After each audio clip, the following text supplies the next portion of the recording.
good to see everybody back again. I guess I didn't scare too many away. There's still a full class, a few empty seats. How did we do? Well, we didn't get in the top 3. So our top 4 actually. They did a winner, they did 3 runners-up, and we were in the other ones. So yeah, good. Yeah. And the reason for that, that last round, what they focused on were the transfer rates and graduation rates, and the other schools just had big numbers. Yeah, 2 schools from Florida just had some huge numbers. Well, what school got number 1? Yeah, I can't think of the name. It's a Florida school. Miami-Dade, yeah, Florida, yeah. They got $1 million. So yeah. So we had those discussions on the break. So one of the goals that the president of our school set up, then that really gave him a lot of chance to look at these other schools, and he goes, okay, so yeah, there's a. You may not be aware of this, but the administration they've been making a lot of plans with transfer rates and trying to, how can we get more, transfer rates? And you've seen the end results of that. Perhaps you've seen there's a number of math classes as a consequence of that have gone to the equivalent of 2 math classes in 1 semester. I don't know if you've seen that. I mean, that's got to be a lot of work, and so maybe some of you have done it. It certainly isn't for everybody. Try to do like math 137 and 138 in the same semester. Yeah, it's like a 9-unit class, so it's just got to be intense. But if somebody's got their focus and that's what they want to do, then. And actually, for the engineering side of this and the physical science and engineering, maybe it's not that bad, because that's really what you need. Is you need your core classes before you transfer, not necessarily your IGETC stuff. So getting that opportunity, you do that a couple times, and you may be ready to transfer because your core is done long before any of your IGETC is. So you transfer, although you'll still have to take your IGETCs. It'll just be wherever you transfer to. So that's what they're working on, and then all kinds of other programs you may not be familiar with. Our Gateway to Success. You might in this area you may be more familiar with the MESA program, and so adding things to that to kind of have somebody looking over your shoulder, like the MESA program. Say, well. Are you on track? Are you going to complete? Are you going to transfer? Are you going to get your AA? So anyways, didn't get any of the money, but got the recognition. So good question. All right, well, as I started to say, glad to see everybody back here, and let's get started with day 2. I don't know if my communication was all that clear about homework, but it is not due today. I got a couple people stopping by or emailing me and saying, is the homework due today? No, that's not what I meant about chapter 1. I was hoping you read and started chapter 1. That would be great, but I didn't mean for it to be due. There's still a couple more things I want to do in chapter 1, not much. I really want to get started in chapter 2, because as I said, chapter 1 was kind of this bigger picture of science and a bigger picture of thinking and logic, and this leads to this and leads to that. So you'll see a few more of those steps, but it really hasn't done any physics yet. And so we're going to start our physics here in chapter 2.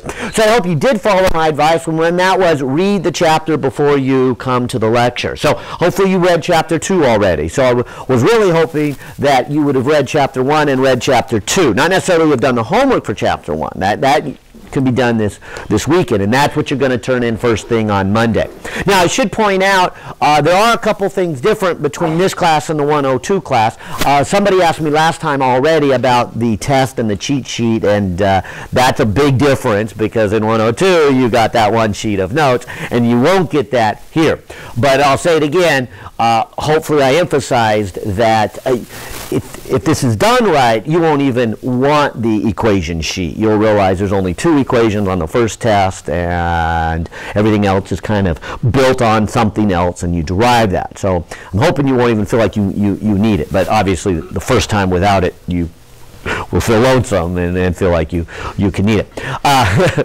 But the other big difference is we've got so much material to cover that I don't take time in class to go over the homework like we did in 102. So when we come Monday, we're going to be working right into Chapter 2. We're going to jump into Chapter 2. Now, you still may have additional questions, but that's where I'm going to have to say, fine, if you have questions, please ask me. We just won't have time in class. Ask me before class, after class, office hours. The lab is a great time. That's a very open and free time to, just come in with questions. Or since we are there on Monday, maybe your lab is in the morning at 11, and then you could just hang out and come by in the afternoon, because, like I said, I'm just kind of wandering around in there, and, that would be a good time to, to ask questions. And, of course, probably the most valuable one is that Physics 199 again. Again, that's that time where it is just a workshop lab. It is open, and Don's just there, hanging there, hoping and waiting for any questions. That's what it's there. It's that opportunity. Okay, and that will start this Friday. Like I mentioned, this first one, you may not need it, and so I would encourage you on this first homework assignment to give it a shot, and before Friday. And then make it your call. You may say, you know what, I really don't need it. I was really hoping to get such and such done, so I think I'll do that this Friday. I would encourage you, though, to send Don over an email and just say, I did register with class. I see its value. I want to be part of it, but, I really don't need it for this first assignment. And he'll completely understand that and say, okay, all right.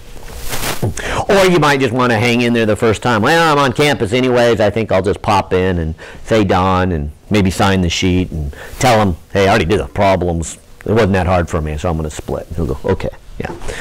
He'll give you a free cup of coffee for coming in, and then send you on your way. All right, well, as you might recall, on the first day, Monday, we spent the beginning part, about 40 minutes, going over the syllabus and setting up the class, and then we jumped into Chapter 1. And although Chapter 1 was designed not to be physics but science, and designed not really to teach anything new, but maybe look at it from a different way, kind of show you that idea that, why do you calculate area as length times width? And I kept emphasizing it. I want to do it again. If you had never been told that area is length times width, could you have worked it out yourself? Or volume, length times width times height. Could you figure it out yourself? Or if you never were really explained that, you never heard the word gigameter, would you understand that the fact that it has a meter in it meant that it measured distance, and the giga is the prefix for a billion, so you know how much length it's. Now wait, did we do prefixes? Yeah, we did. Okay, all right. You got some blank scares there, like, oh no, you didn't talk about prefixes. Okay, so all right. So I thought we covered all that, and I'm going to put something here back on the board that I think really sums up the chapter really well, and is my point here. That I had said use the same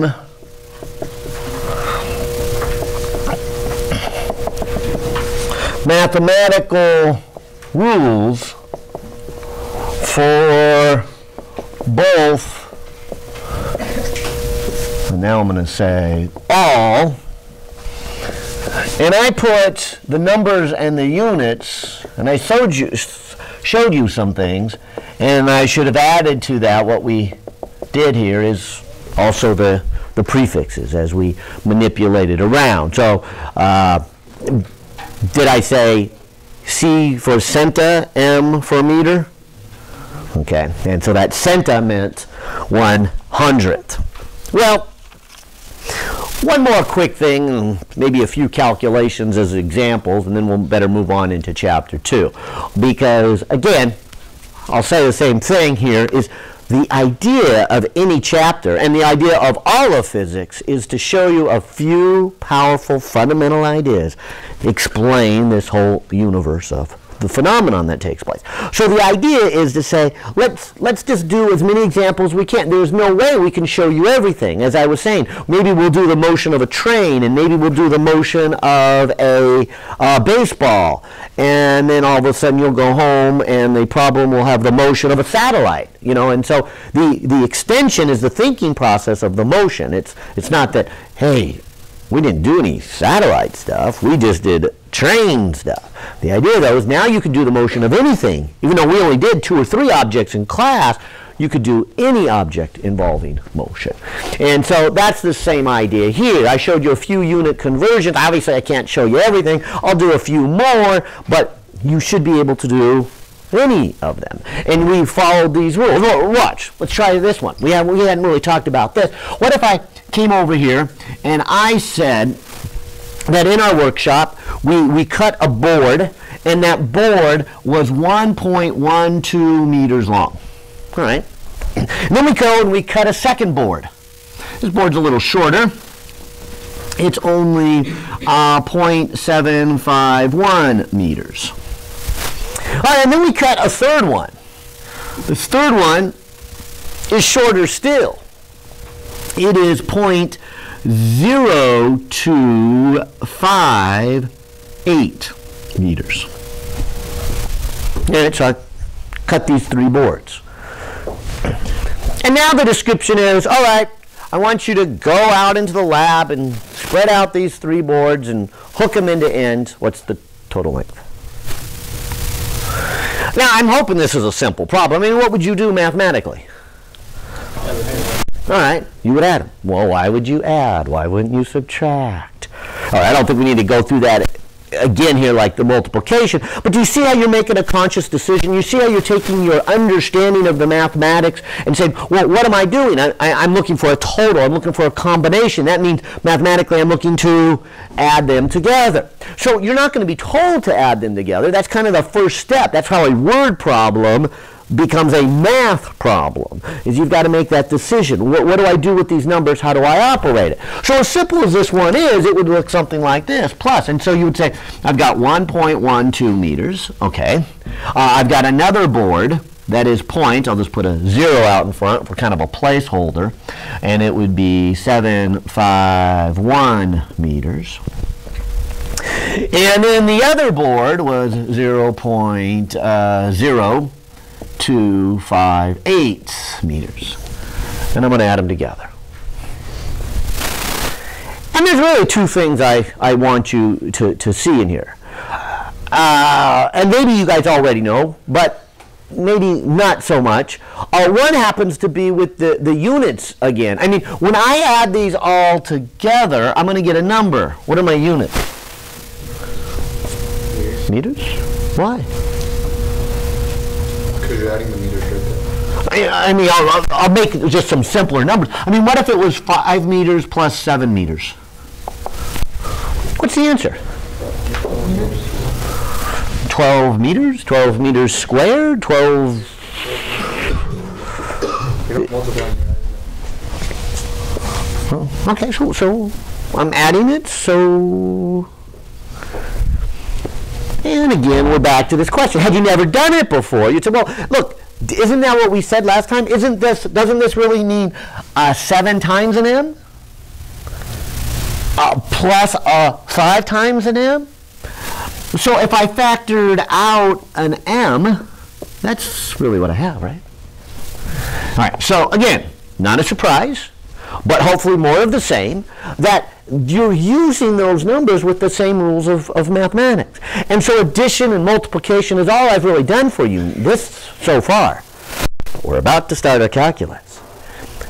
And our calculus are going to have some units in them. And I suspect that in your math class, your calculus class, you did a lot of great functions, but not necessarily functions with units. And what do you do with your units when you have your calculus? And I claim that you will know what to do I'll show you anyways. But between me showing you and the book showing you, I think you will know that. And so that's this idea here. And so that's mentally what you're doing. All right. So one of the things I wanted to show you is the answer would be so many meters. Okay. But there is one other thing I didn't mention, and maybe you're familiar with, or we call it significant figures. What's the answer to this?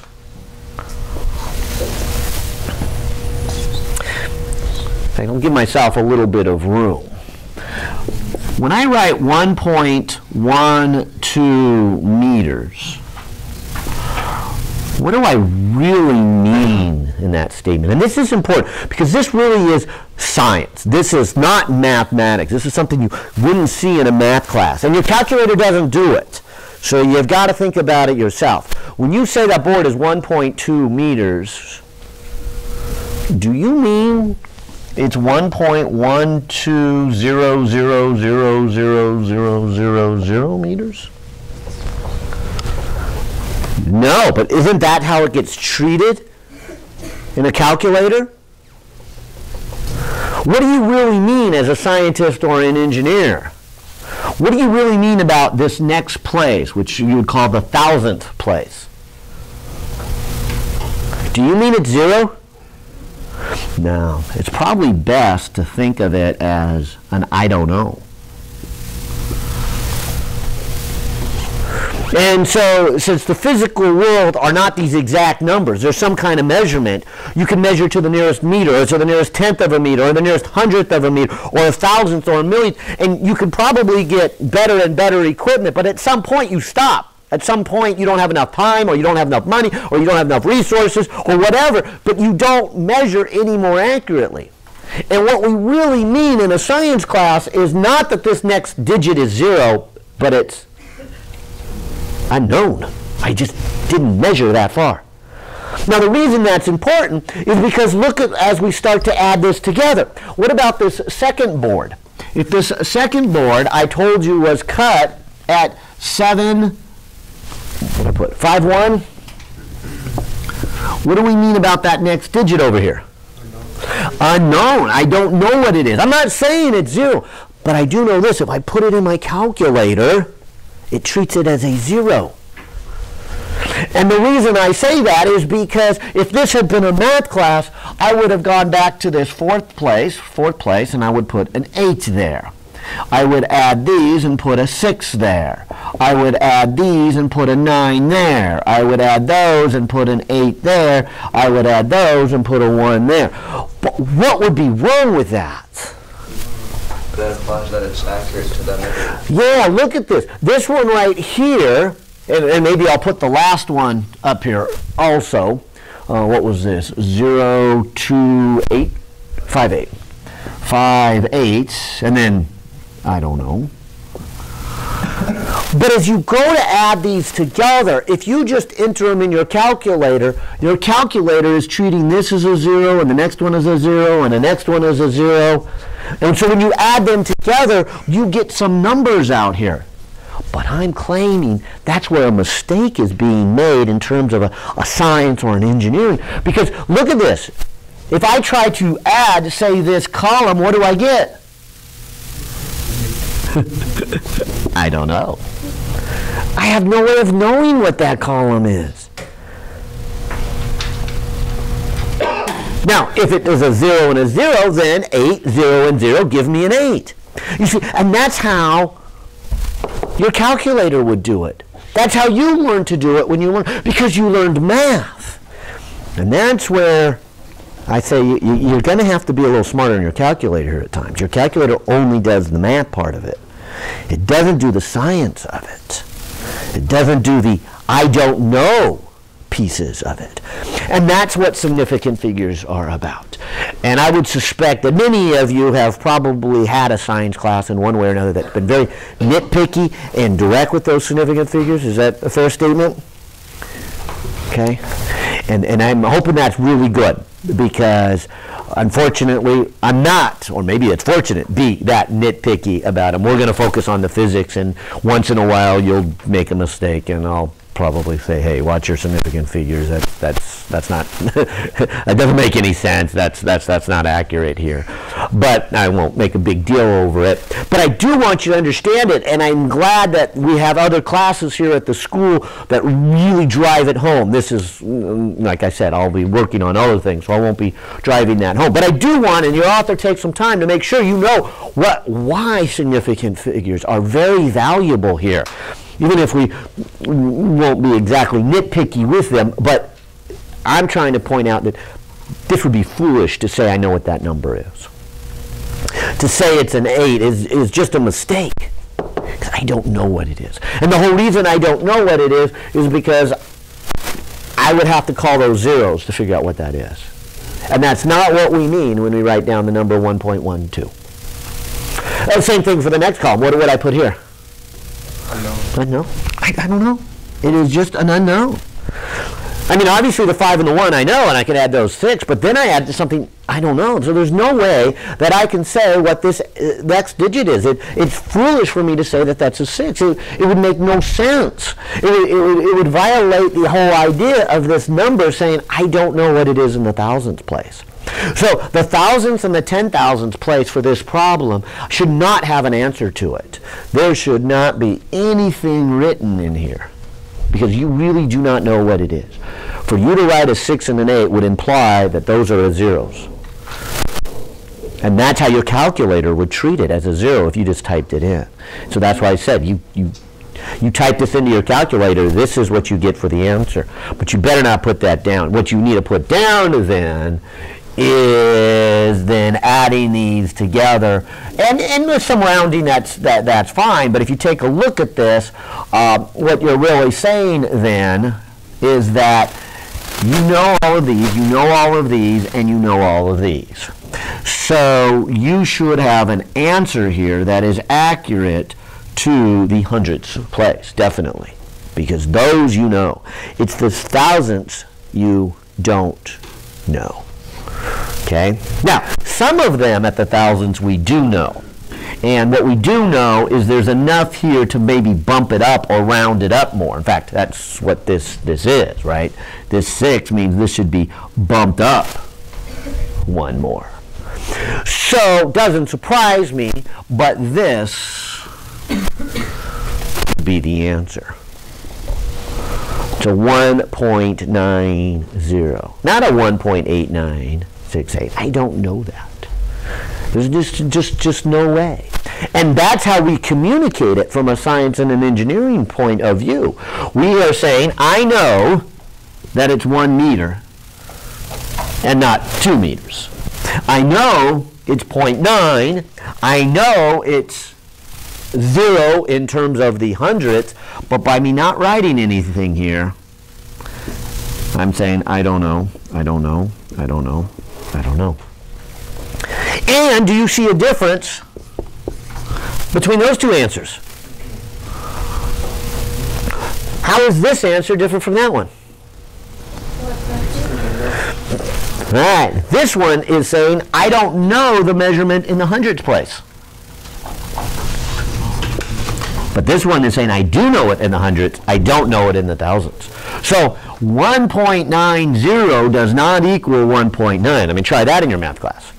You know, they are not the same thing.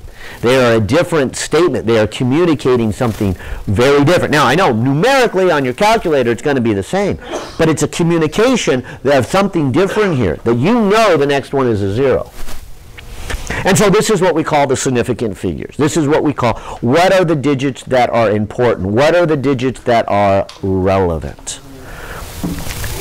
Yeah, I don't know if there's any seats on that side. There's a couple over here and over there. And then down in here. I don't know if you want to circle around behind and come in front. Where? Well, there's one back there. No? That one's gone. One way over there on the wall. Oh, and then, yeah, there's one on that side of there. There you go. All right. Good luck finding one back there. All right. So, anyways, here's the bottom line here. So we can move on into chapter 2. And like I said, this will be treated much more formally. Some of you have already done our chemistry here where they really go through this, and that's where our educational plan is for the significant figures. But if you're adding and subtracting, just remember that. Just remember that your final answer can only be as accurate as the least accurate one that's in there, because those other ones are question marks, question marks, question marks. Yeah. Multiplication, division. So, okay, so let's go to multiplication now. Multiplication, which is repetitive addition, is kind of the same thing, although we kind of fudge the rules a little bit and round it to the closest thing. So we do something like this. What if I had the answer 1.90 and I multiply it by 2.5? All right. Now, of course, this is a bunch of I don't knows, a bunch of I don't knows,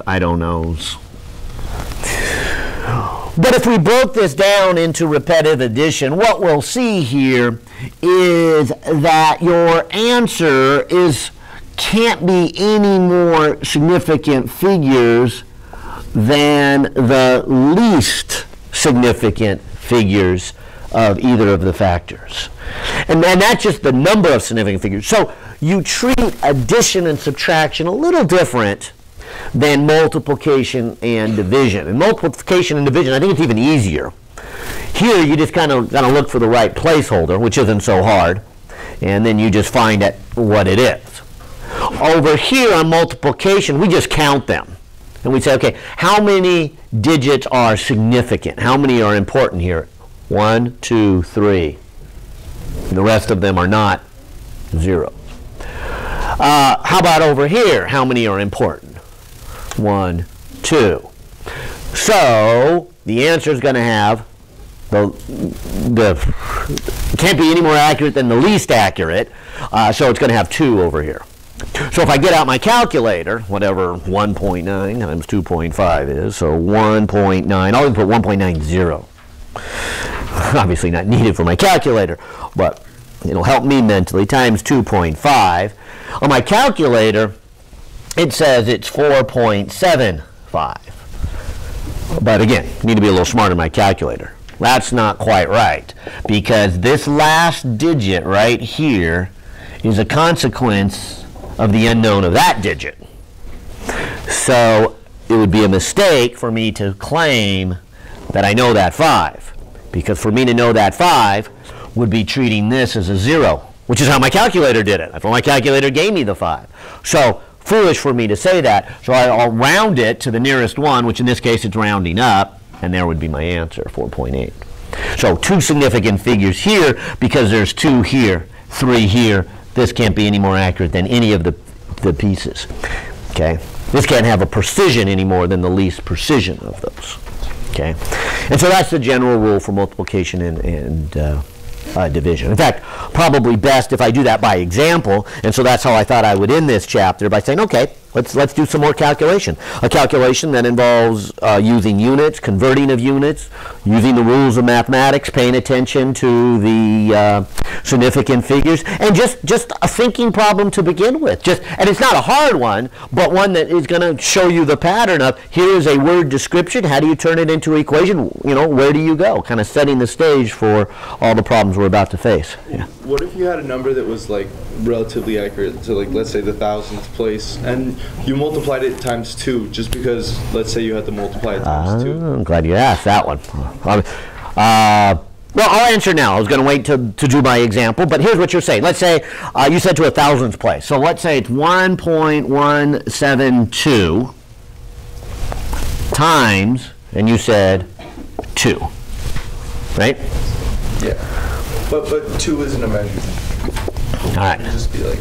Again, here's where you gotta kind of understand the numbers. You gotta read the numbers. Like I said, this is where you've got to be smarter than the calculator. So what do you mean by this number 2? Are you saying take this number and double it? Well, if you are, then this number, let's say this number is the length of that board. Okay. So what I mean by this number is I know it's 1 meter. I know it's a 1 in the tenths, a 7 in the hundredths, a 2 in the thousandths, but the next one is an I don't know, right? Think about this number. You're saying double it. I mean, that is the description, double it. So what are you saying about this next place right there? You are saying it truly is 0. You're not saying I don't know what it is. By that description that says double it, you are saying I know that next one. It's a 0. How about the next one? 0. How about the next one? 0. How about the next one? So how many significant figures are here? Infinite. Now, unfortunately, we sometimes write it like that and think there's only one. But that's not what we mean by that number 2. Do you see that difference? So when you say double it, you really mean this. If you were to say, take this number and add it to a second board that is 2 meters, then I would say that description of 2 meters means you don't know it to the 10th. And so in this case, I would have the 4 significant figures, because that's 4 and that's an infinite. So whatever this comes out to be, double a 2 is a 4, it's going to round to a 3, a 4, 14. Yeah, okay. So that would be my answer when I multiply by 2. Now when I add to 2, since I'm saying I don't know it at the tenths, I would have to round that, and my answer would be 3.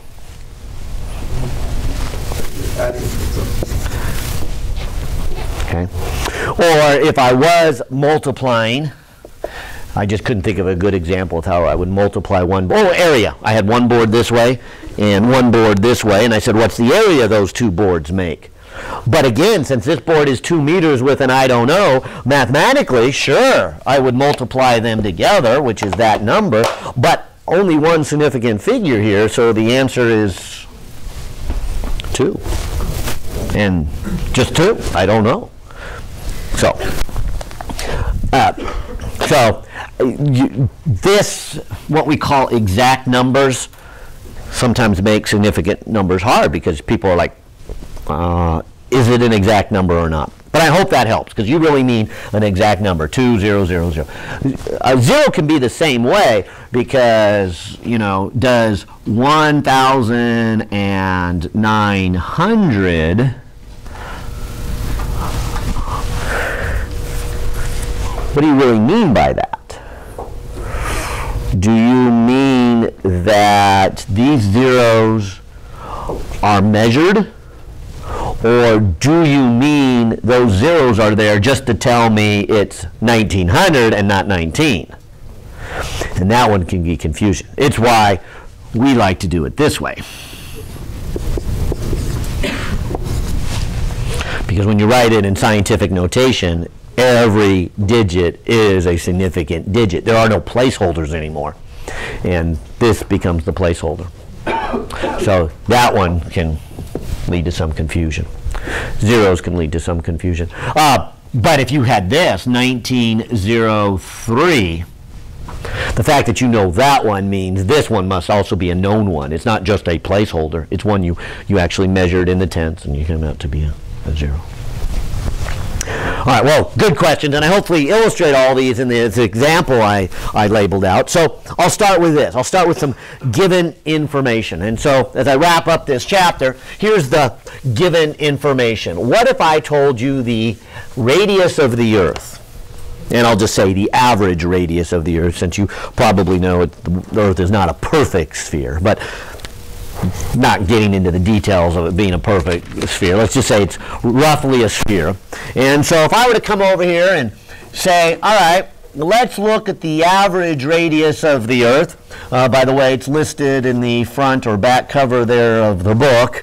But it'll say 6.4 million meters. All right. So let's try this question. That is how many meters it is. My first question is, how many kilometers is this? Well, I hope this is the easiest one. How many kilometers is this? All right, so I would do 6.4. Maybe I'll take the million and separate it into a 1,000 times 1,000. Why? Because what's the equivalent of 1,000? The K for the kilo, and it's 6.4 times 10 to the third kilometers. So there's my unit conversion, using the prefixes as I would any piece of algebra, any piece of mathematics. Two significant figures. Now I suppose if we multiply that out, that's 6,400 kilometers. And now we're back to your question here. Is this the same as this? I mean, how many significant figures are here? It can get a little confusing. So like I said, we will often avoid this and write it this way. Because if I write it this way, how many significant figures are there? 2, no question about it. This one? I guess I really mean 2, and I'm just using this as placeholders. But, you know, that's not so obvious. Because what if they weren't placeholders? What if I actually measured it? How do I tell that?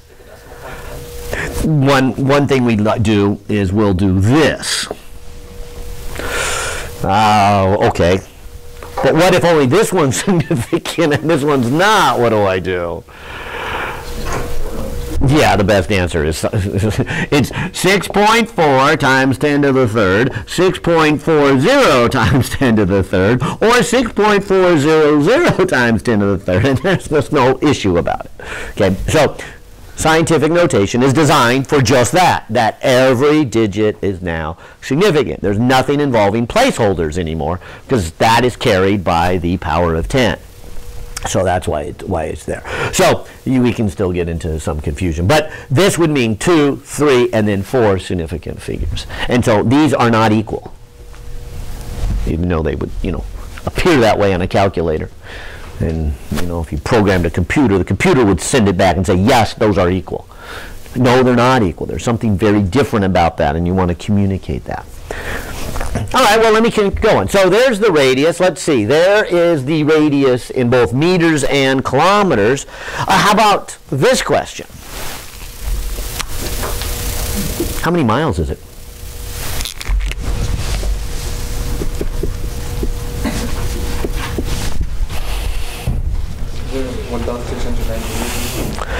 All right, so now it's a unit conversion again. Now this is a little bit more than just prefixes. This is not from a kilo to a centa to a milli. This is from one measuring system to a whole nother measuring system. Okay? But it doesn't really matter what it is. And I'm hoping, and that that's what you'll learn with units and unit conversion. I mean, there's really no difference between going from meters to kilometers versus going inches to feet, going from kilometers to miles. It's the same idea. You're going to do some conversion. There's going to be a multiplication factor.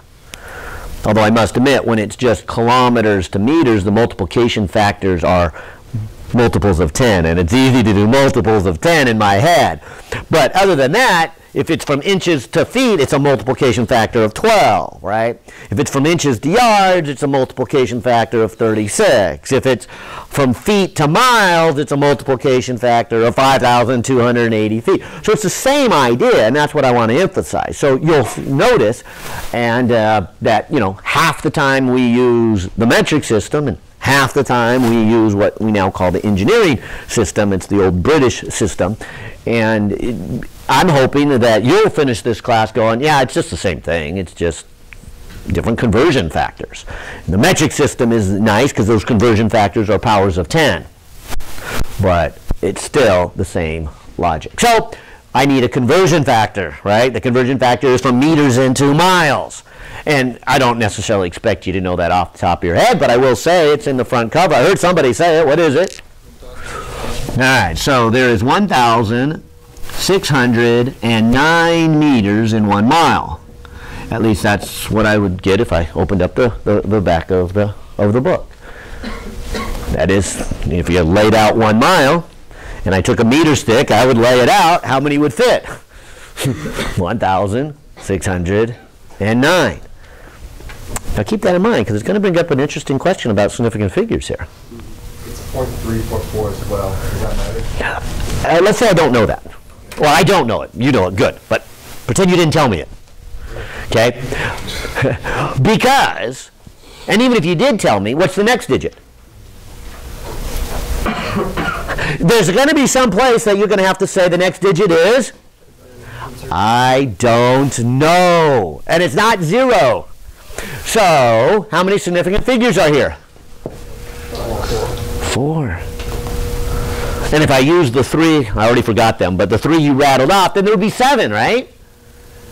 But I would still have a limitation. Right? There is some ending point. So keep in mind that this is 1,609 point, I don't know meters in, how many significant figures over here? Really? Is that what that means? 0, 0.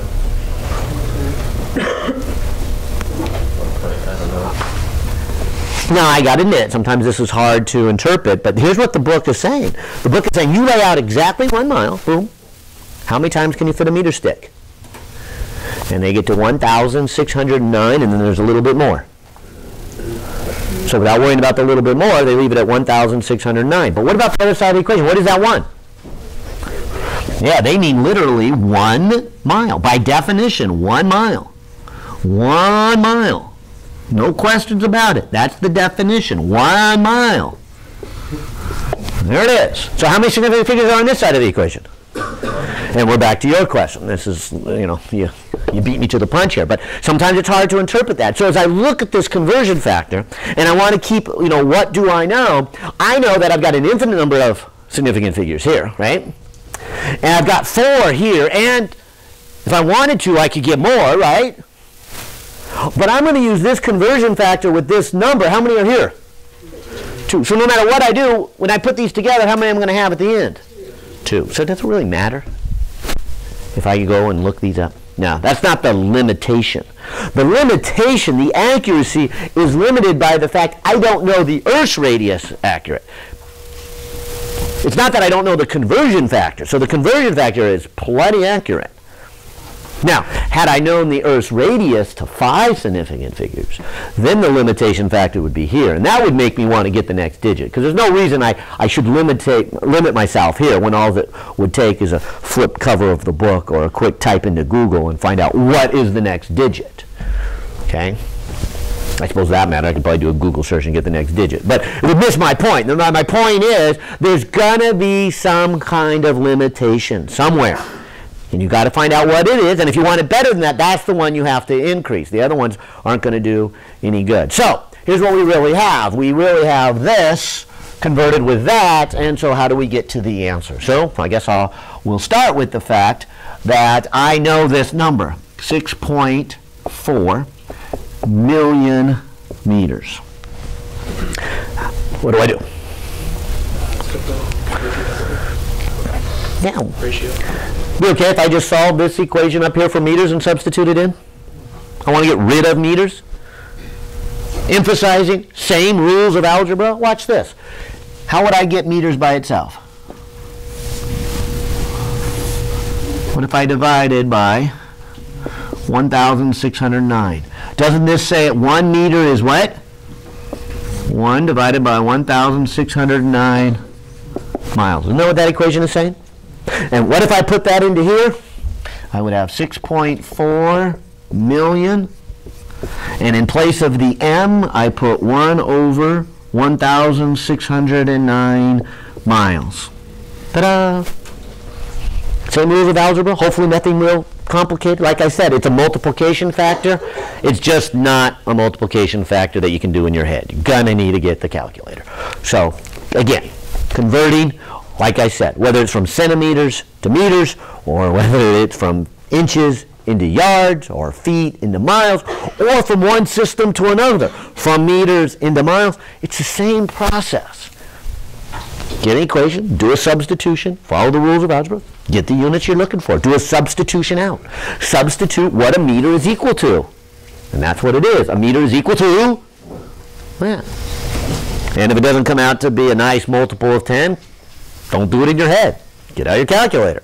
So that's what I'm going to do. So I'm going to put in 6.4 million times 1 divided by 1,609.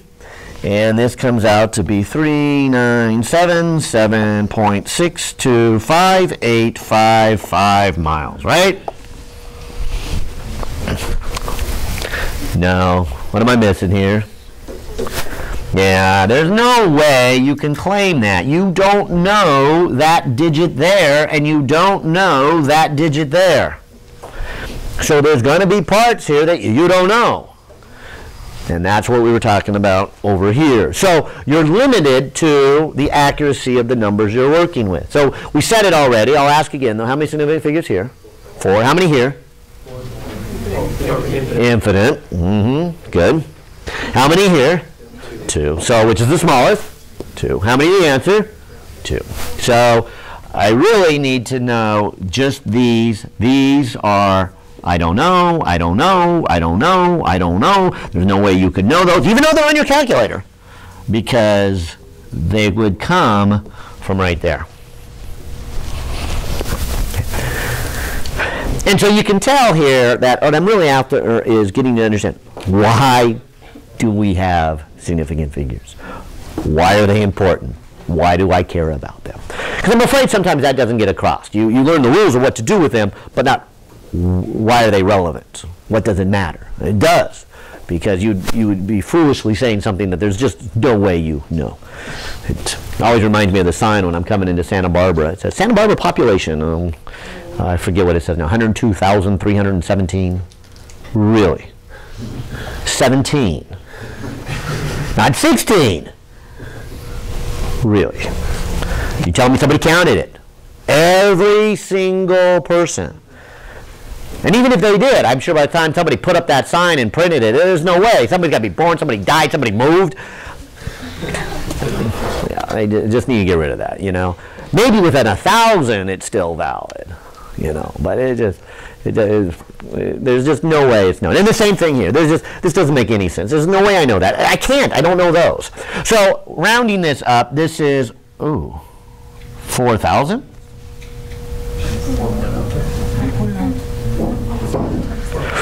Yeah, see, and we're back to this question here of, okay, what significant figures, you know, I mean, how many are significant here? And what you're saying is the 4 is a measured number. I know it. The 0 is a measured number. I know it. Now, if it was a 1 or 2, it'd be obvious that I know it. But sometimes 0 means I measured it, and it's nothing. You know, how much money do you have in your wallet? Nothing. It's not that I don't know. It's a measured number. But sometimes 0 is a placeholder.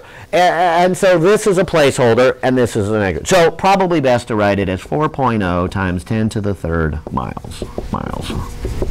Okay? And so that's the best way of describing it. So that's how many miles it is. Well, let's take this problem one step further. What is the surface area of the Earth?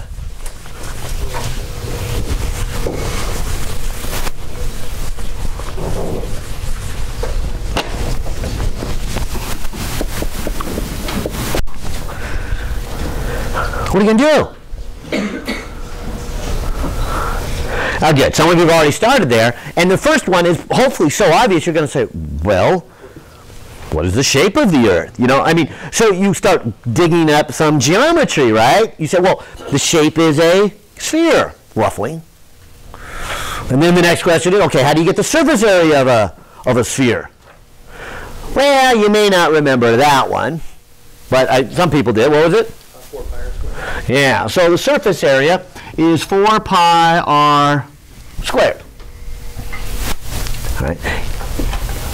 And I'll take this as an opportunity to say, if you forget those geometry factors, circumference, area of a circle, volume of a cone, Appendix B, your author's done a really good job. So you forget any of your math, jump over into Appendix B. He's got the trig identities, the double angles. He's got the, all these geometry factors, the area of, like, say, a trapezoid. And then at the end of that is then his calculus review. And so if you forget how to do a derivative or what it means, a good derivative there. And he's got a whole table of integrals there. So there's a bunch of integrals there, too. So remember Appendix B. if we run into math troubles. It's a very powerful resource. All right, so if you already know the surface area of the sphere, great. If you don't, turn to Appendix B. You'll see it. It's 4 pi r squared. So let's calculate it. All right, so let's see. It would be 4 times pi r. Well, that's how we began this problem. That was given to us. So that's the 6.4 million meters squared. All right. Well, let me start with the numbers. I guess this would mean a 4 times a pi times a 6.4. Wouldn't that be 6.4 squared? Wouldn't that be a million squared? And what about the units?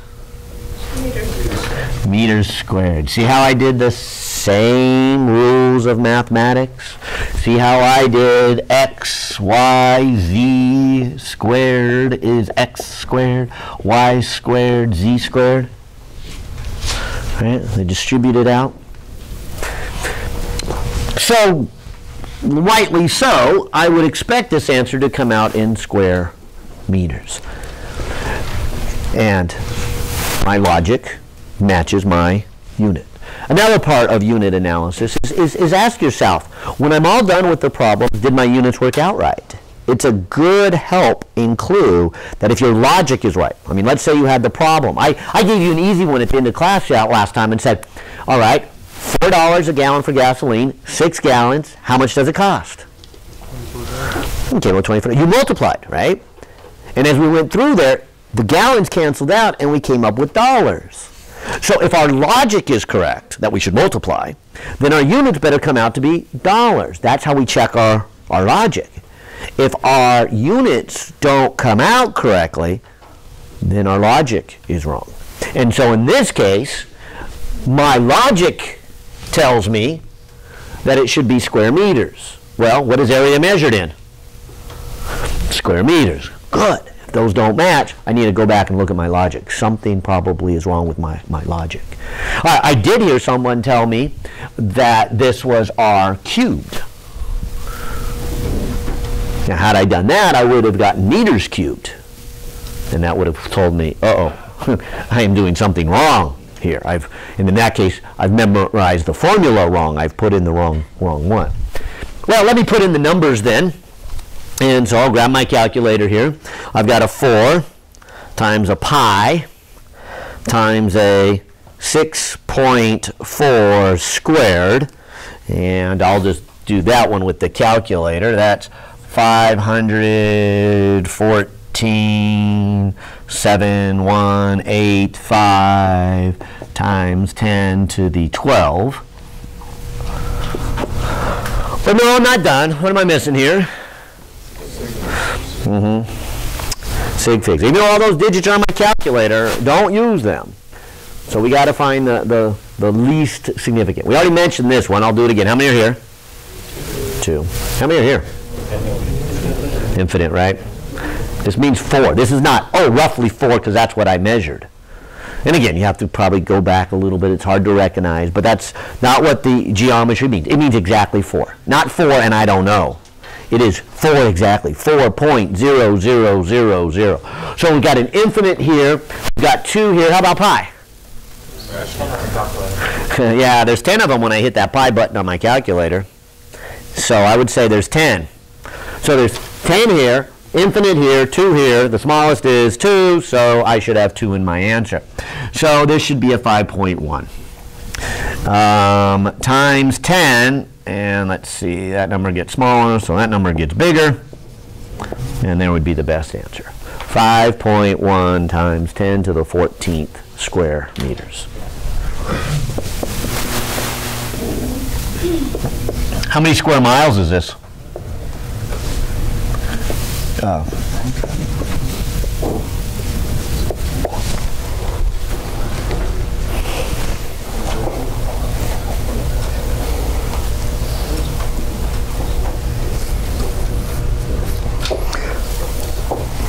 Good, and I hear both going on.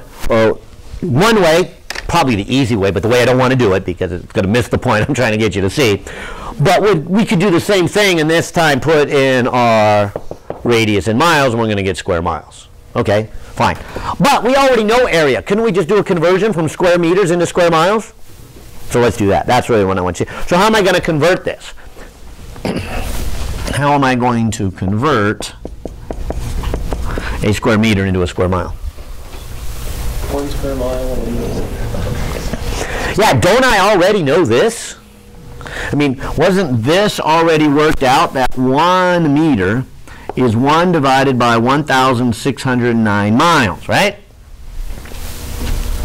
Square it. Exactly. So if I square both sides, I would have 1,609 squared, and I would have miles squared. That would be perfect. So that's what a square meter equals. So substitute it out. You don't want it in anymore? Substitute it out. You just have to find what is the conversion factor. And the conversion factor is, you know, a little bit of mathematics. Nothing new, same thing, as long as you treat your units and your numbers just like all the other rules. So I will replace this with a factor of 1 over 1,609 squared, and I would get miles squared. Be that simple. This would have 4 significant figures. This would have infinite. This has 2. Answer's going to have 2. All right. So in this case, I've got 5.1 times 10 to the 14th times a 1 squared divided by 1,609 squared, coming out to be 1. Oh, looks like it rounds up. So 2.0 for significant figures times, 1 2, 3, 4, 5, 6, 7, 8. 8 miles squared. Let me just confirm that. Yeah, 8. Well, maybe real quickly. What's the volume of the Earth then? Yeah, it's kind of the same thing. If you came over here and said, what's the volume?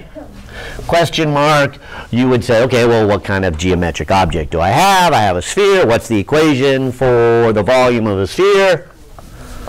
4/3 pi r cubed.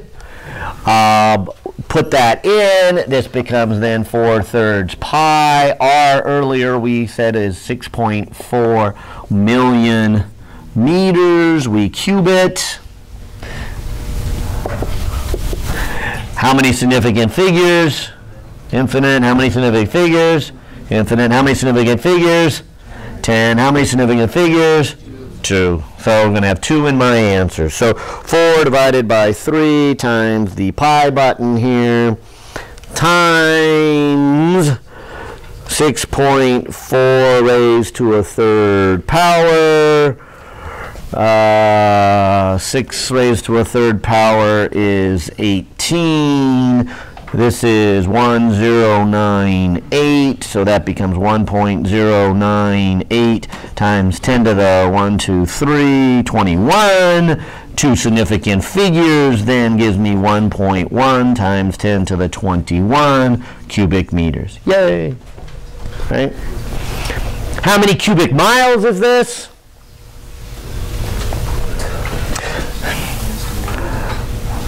Yeah. So get rid of the mile and replace it with the 1 over 1609 miles, and then of course it's cubed, so that is a meter. That's what was there, and then I cube it. So I'm going to replace it, and then again, same math. So 1.1 times 10 to the 21 divided by 1609 raised to a power of 3 with 2 significant figures is 2.6 times 10 to the 11 miles cubed. And so there's the volume of it. All right, well, we better move into chapter 2 because I think you get this idea. And I think a lot of it is review, and it's certainly not any physics quite yet. But maybe for completeness, instead of going through my whole list, I'll at least do 2 just to kind of set the stage. But what I really like to do, I think some of the best learning takes place is, okay, now that you've read it the first time, now that you've heard about it, maybe even had a chance to read it the second time, now not for this chapter here, but let me do some examples. And so this was one that I kind of made up, but I also like to do examples that are directly out of the book, so you can write down and say, okay, here's the number he did, and if you need some time to review it, you can review it, or in this case, since we're videotaping them, you can go to YouTube and kind of look at them here. But I got a list of 6 here, but for the interest of time, maybe I'll just do the first 2, and the first one I'll do out of the book is just number 2 to kind of set the stage for now and the future. But it really is these same things I've been doing here, and that's my point. If we can get to the end of a chapter and you begin to look at the end of the chapter and say, well, that's the same thing he's been doing. Yes, exactly. I certainly don't want to bore anybody, but what you will find here is that it's the same really basic fundamental idea again and again and again, applied for different problems. This one says that the standard kilogram is a platinum iridium cylinder that is 39.0 millimeters in height and 39.0 millimeters in diameter. What is the density of the material? All right, so here's the given part of the problem. We have a cylinder. That cylinder has a height of 39.0 millimeters. It also has a diameter of 39.0 millimeters. The question is, what is its density? Now, this is going to take you back to Physics 102 here, or maybe another science class, and say, well, what is density? Mass over volume. So like we were doing the first day, new quantities like area and volume build on something before them. So area built upon distance, and volume built upon area. And as we'll see, we're going to do velocity real soon. Velocity is going to build up distance and time, and acceleration builds up on velocity and time, and force builds up on acceleration and mass, and energy builds up on force and distance, and momentum. Okay, and each builds on it, and so this builds up from mass and volume was built up from distance. Symbolically, we like to put M for mass and capital V for volume. You saw those on Monday. The symbol for density on the lower level is usually the capital D, and that's what you guys saw in 102. We go over to the Greek letter rho here in this class. So, and the more advanced classes switch over to rho. So I'm going to put a rho here, and that might be new. But not worrying about the symbol, here's what I need to do. I need to know what's the mass. All right, what's the mass? I'll read the problem again. It says a standard kilogram of a platinum uranium cylinder is 3.90 millimeters in height. It's 1 kilogram. In case you don't know, this is the standard 1 kilogram. This is what they keep over in Paris, and every country flies over there with their standard weights and measurements, and they take this one and they go, okay, is my kilogram the same as the standard? And then in our case, they take it back to Washington, and then all the universities go to Washington and say, is my kilogram the same as the one in the U.S. standard weight measurement? And then they go, yes, and then everything compares to that. So as they go through the country, we hopefully all have, and in the lab, we pick up our 1 kilogram. Hopefully it is close to 1 kilogram, because our 1 kilogram was made by a manufacturer who tested it to the industrial standards, who tested it to the university standards, who tested it to the United States standard, who tested it to the world standard. So the idea. So hopefully we all have around the world that same 1 kilogram. But the point is, it does say 1 kilogram. So that one's probably simple enough because it just said it straight out. Although I will tell you a funny story that I had a final exam in our Physics 121 years ago that a couple of students, actually, it wasn't just one, but it was at least 2, and I'm thinking it was 3, who finished the test and were real excited. I think I did that really well. It was that last one. that last one, I didn't quite get the number. I mean, I think I got the idea right because I wrote out the equation and I had the concept, but I couldn't actually plug in a final calculation because I didn't know how long the meter stick was. Really? But you guys saw right away, so that won't happen to you. Standard kilogram is 1 kilogram. A meter stick is 1 meter. The War of 1812 was in 1812, or we started in 1812. The 6-Day War was 6 days, and you know, who fought in the Indian Wars? You know, okay. So that's our 1 kilogram. Now, volume is a little tougher. Volume, of course, needs us to think about, like we did for the Earth here. What kind of shape do you have? So we did the Earth, it was a sphere. Of course, they tell us it's a cylinder. So what's the volume of a cylinder? Okay, so it's this area up here, which the area of a circle is pi r squared, and then multiplied by its height. And so there's the equation we need. And again, had you forgotten it, where would you find it? Appendix B, okay? Keep that in mind, because there's going to be many times, I think, that you're going to want to flip over to Appendix B. Although, I don't know, you guys are a new generation, so maybe it's just as easy to Google it, you know, pick up your phone and Google it. But what I like Appendix B. Got my book with me anyways here. So there it is. And now I can put in my numbers here. So here's my pi. What's my radius? Now I guess the whole diameter is 39. So I'll go 39 and cut it in half. And maybe I should even ask, how many significant figures are here on this 2? Infinite, right? I mean, exactly 2. I'm not saying just 2 and a little bit or something I don't know.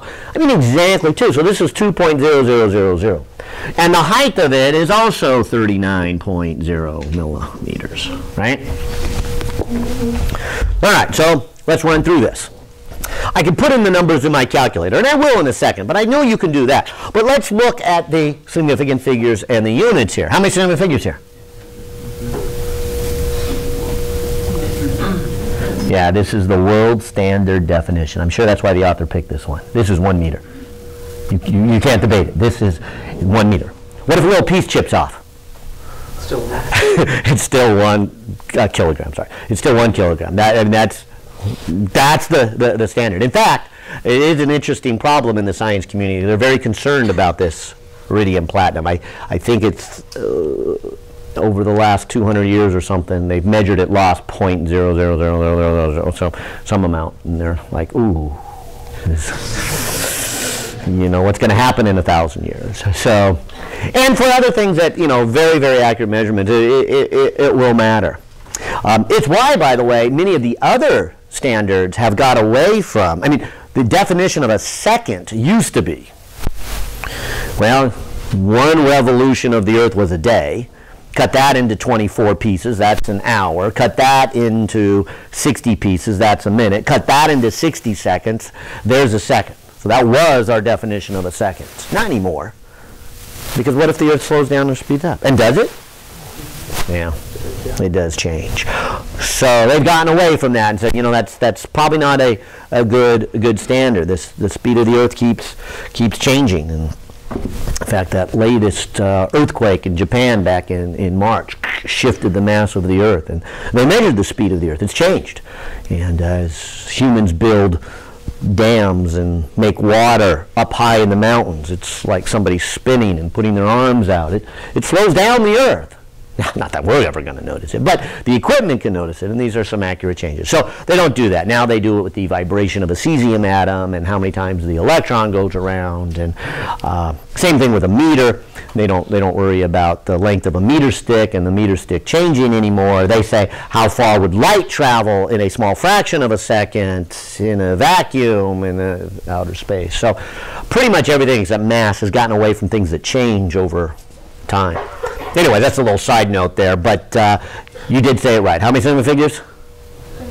Infinite. How many here? 10. How many here? 1, 2, 3. How many here? Infinite, how many here? 3. So as I multiply and divide, the smallest number is 3, so my answer should have 3. So there's going to be my answer of 3. So if I take I'll do the denominator first. 39 divided by 2. I'll do that one first. Square it. Multiply it by pi. Multiply that by a 39. Take the reciprocal of all of that because it's 1 over. And going to 3 significant figures, it's 2.15 times 10 to the negative 5. So there's my numbers. So I put in my numbers, my significant figure. What are my units? Yeah, so in the top I've got kilograms, and in the bottom I've got millimeters cubed. Not your common answer for density, so let's do a change here. What is this in grams per cubic centimeter? That's standard. Or maybe I'll go one. How about kilograms per cubic meter? That's another standard too. So maybe we'll do both. So what is it in kilograms per cubic meter?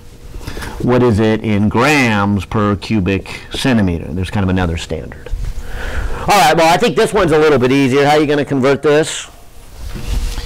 So 2.15 times 10 to the minus 5 kilograms. I already got kilograms. And then, well, why don't I do the milli cubed and the meter cubed? Because a milli is what?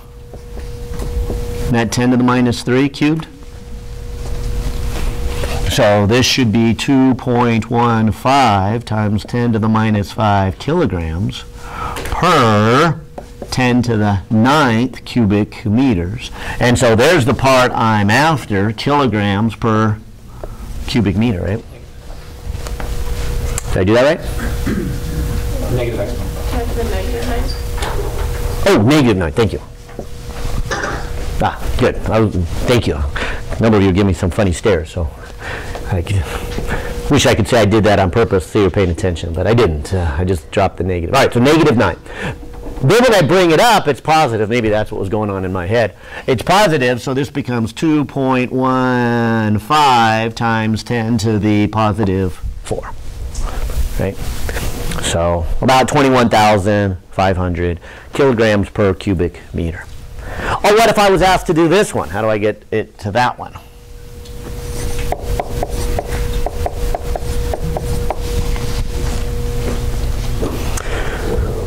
Well, in place of kilo, why don't I put 1,000? So there's my gram, right?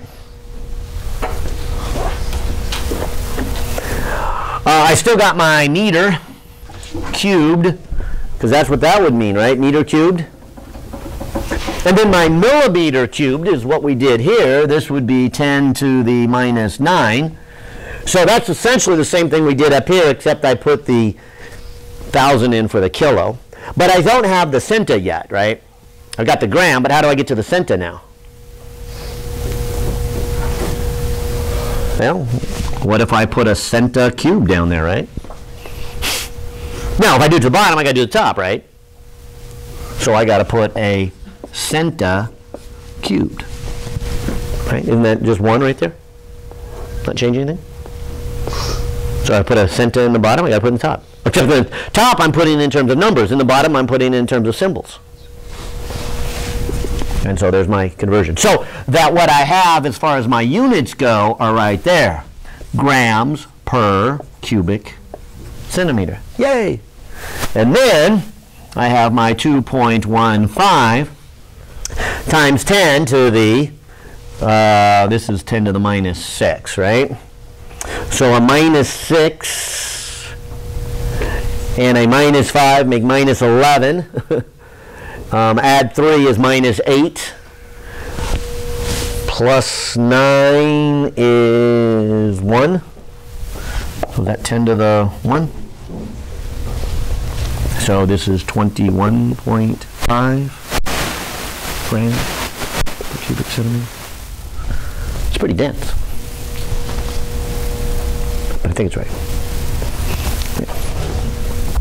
And so I've not, this is an alloy, but I would assume that that's correct in terms of the density. Well, like I said, it's really the same thing we did before. Nice one to do again. And I'll do one more, and then we better go into chapter 2 here and really start our physics here. But this one here is a nice one. It's going to make you think about again, about the units here. It says, look at the following equations for a second.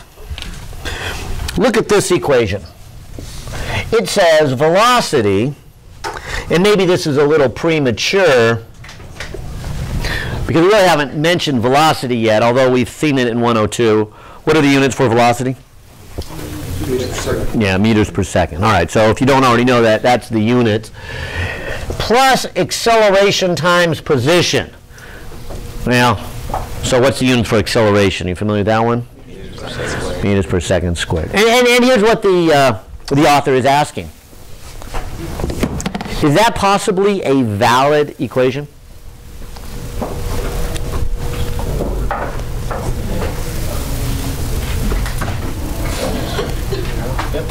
Well, to be valid, I guess you would have to have what? These would have to be meters per second. So when we talk about the units, we kind of like put these square brackets around, right? Come in meters per second. So wouldn't this have to be meters per second and added to meters per second? Don't these have to be the same units? All right. Now this one is clearly meters per second, right? Initial velocity. But what are the units here?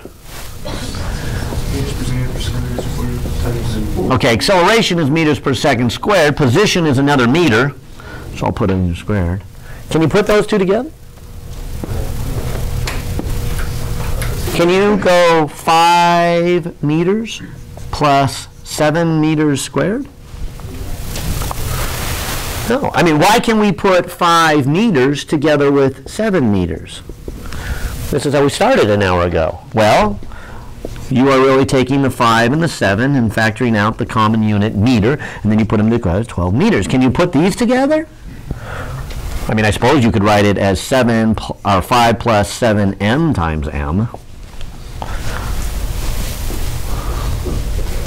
But you certainly can't put those together. They're not like terms. You couldn't put 5x together with 3y. They're not like terms. But you can certainly put 5x together with 3x, right? They're like terms. So these got to be like terms. Can they go together? No. Could this be a valid equation? No. And so there's no way that could be the correct equation.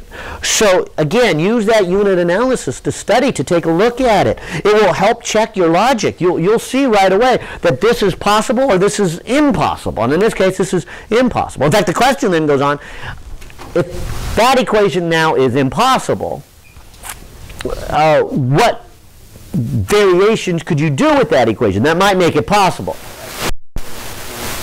Okay, so a couple of options here. If this had been a time, would that work? Yeah, in fact, we're about to see that equation real quick. Not only could it work, it does work. But what else could work? Not to say it is working, but what else could work here? Yeah, there's one that comes to my mind. This could work. Now, it turns out it's not correct. So it could work, but it doesn't work, okay? But the units work out right. And then you're getting the point of the problem. So that's possibly correct. It's not. This is possibly correct, and it is. Oh, what else could I do? How about that? And that would be a possible one, too. Now, it is almost a correct one. Not quite. As we'll see when we do the derivation, that is the correct one. So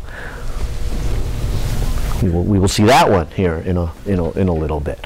Well, we could go on and play with some other ones here, but the point being then it's connected to those units, and use that to your advantage. All right, well, I'm going to turn the page. Whoops. And I wanted to spend just an hour there. Went over a little bit. But I really want to get into this chapter now, because this, as you'll see, is the real beginning part. So I would say, if you haven't already done chapter 1, we'll get working on chapter 1 and get into chapter 2 just kind of as quickly as you can. And because this is the meat of it. You will see then that this chapter, which becomes the building block for really chapter 4, and then we get into the test. Chapter 4 is kind of the summary or the collectiveness of chapters 1, 2, and 3. So I say that because we're going to do some real physics and some real motion here in chapter 2. And I think you will notice a big step up between the problems we do in chapter 1 and chapter 2. Most of you, if the history repeats, will find chapter 2, harder but not really challenging. But some of you, and this is why I say it, some of you will, ooh, this is a little bit harder than I expected. And if you get started in it right away, then you will know who that is, and if that is you, you will have plenty of time to finish it before we move on into chapter 3 and chapter 4. Because if we start moving in chapter 3 and you're still struggling with chapter 2, it kind of snowballs and gets worse, and that's when we get to chapter 5 and people drop out. So it begins here in this chapter 2. So it's okay if chapter 2 is hard for you.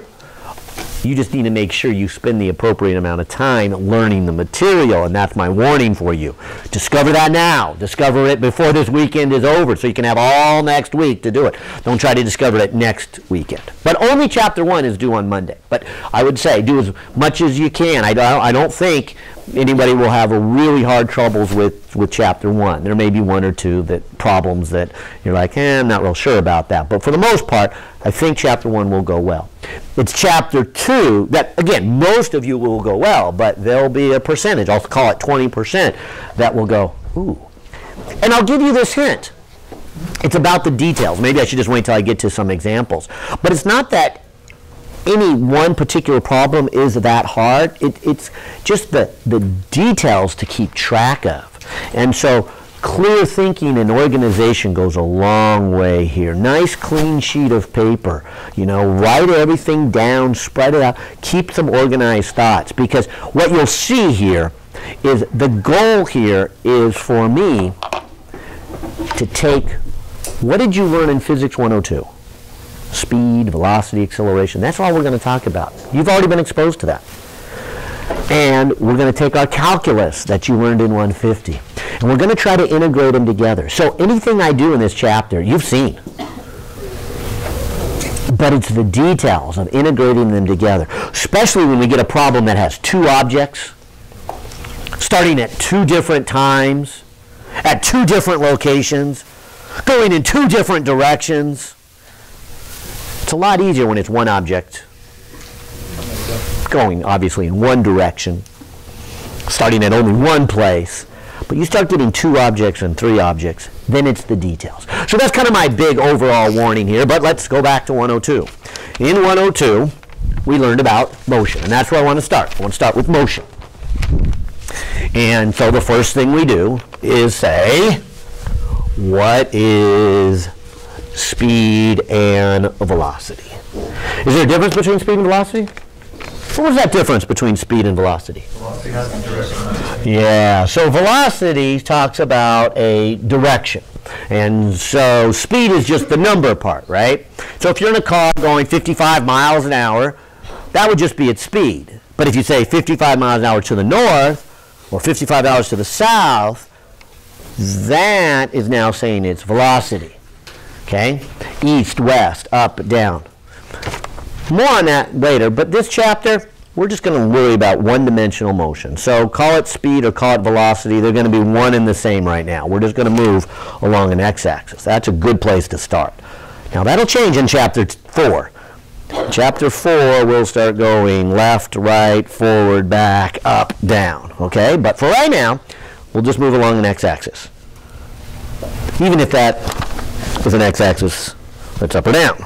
Okay? So one-dimensional motion. So I'm just going to put on the board here velocity, but maybe underneath I will put speed because I'm not really going to distinguish between those yet. That's certainly coming up. And you learned it in 102, but this is a good place to start. Just this very idea of the mathematics part of it, the speed. And so what was your definition? Well, how did we define this new quantity called velocity, which again isn't new to you, but it's new for this semester?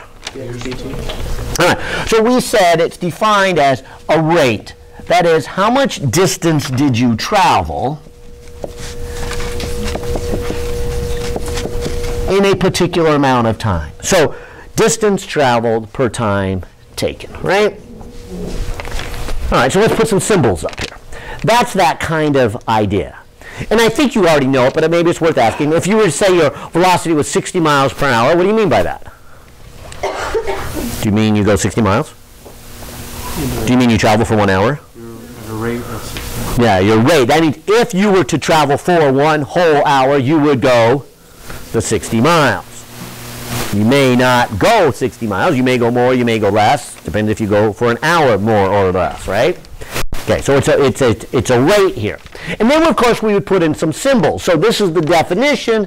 We'll put in some symbols. And we started to talk about this already, tying this in with last chapter. What symbols or what did we use for distance?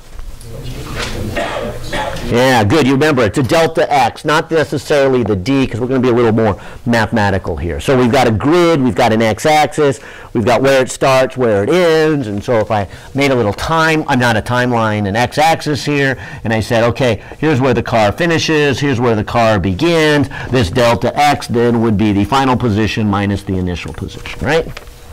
Final minus initial. So that would be my delta x. How far did the car travel?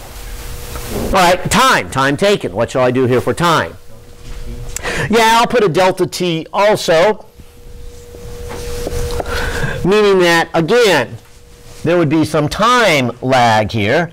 That is, maybe when we started, the clock said 3 o'clock, and then when it got over here, it said 3:15. So there's a time period of that 15 minutes. 3:15 minus 15. Okay, simple enough. And haven't you seen this before? Isn't this Physics 102, the definition of velocity? Okay. And then we used the symbol. What symbol did we use over here? I'll put a V for velocity. I know you may argue, well, this is just the number, so maybe it's speed. But again, not distinguishing between those two yet. You know, that would be my definition so far. But let's take this a step further, because this is where our calculus comes into play. The way I have it written right now, and let's say this is, you know, the distance from, well, let's say I finish here at Santa Barbara City College, but I started here at Carpinteria, and it was at 15 minutes, right? And so what I've done is I've just said, okay, the distance between here and Carp and the time it took, and if I take that distance divided by the time, I would get velocity. But does that mean when you see me on the freeway going past Milpas here, does that tell me the speed? No? So really, what is this? What's a better way to describe it than just velocity? Right. Really, it is probably best to say this is your average velocity. This is your whole distance divided by your whole time. But it's not what you might call an instantaneous speed. It is not what I'm doing as I go by that, you know, on-ramp, that off-ramp. That would be a little bit different. That I would probably describe then as its instantaneous velocity. What is it doing at that instant? A short period of time. And maybe you can see the start now of our calculus, and the whole reason you took calculus before you came here, so I can start to use it. I could do something more than we did in 102. So this is what we did in 102, and now we're going to put our math in here, and we're going to do this. But back to this one again. I want to do one more symbol, because I'm not sure if you are completely familiar with this symbol. In math, how do we label average? Oh, good, you are. A bar over the top there. Okay? So if you just go whole distance divided by whole time, it's an algebra problem. It's a very appropriate problem for high school and for Physics 102. There's no calculus in it. All right? But it doesn't give you instantaneous speeds. It gives you averages. And so that's been very useful up till now. So let's take this a step further. Let's do the same logic that Newton did. how would I get instantaneous velocity? How would I extend what I learned in 102, incorporate it with my calculus, and how would I call instantaneous velocity? Good. You're still talking about some distance traveled in some time, but you're really saying a short period of time. Isn't that the kind of the symbolism you learned in your calculus class? You're saying take a shorter period of time. Don't take the whole 15 minutes. I'm not talking about the whole 15 minutes between here and Carpa. I'm talking about a much shorter period of time. And I'm not even a minute, not even a second, not even a millisecond. Less than that, micro, femto, picosecond. Maybe even less than that. Probably not less than that, because your car's not going to be able to change its speed very quickly within a femtosecond. So probably if I took a measurement within a femtosecond, I'd get a good, accurate measurement of its instantaneous, even though it's an average over that femtosecond, you know, type of thing. So, and your car does the same thing. It's got a little magnet on that drive shaft, and as it goes around, the magnet goes click, click, and it measures how much time did it go around. It knows how far it travels in one revolution, and says, all right, I'll take that distance, divide it by that time, and display it on your dashboard, you know, and say, okay, that's your speed of your car. So that's how it's designed here. But here's what I want you to see then. What is this? Look familiar? Does it look like anything you've seen? Doesn't it look like a derivative? Derivative with respect to time. Okay? Now, it probably doesn't surprise you, because I know the math classes often have already exposed you that the derivative of position is velocity. So the fact that we come up with the equation for the derivative probably doesn't surprise anyone in here. Here's my question. Could you have done that had you never seen it before? Did you see the logic here?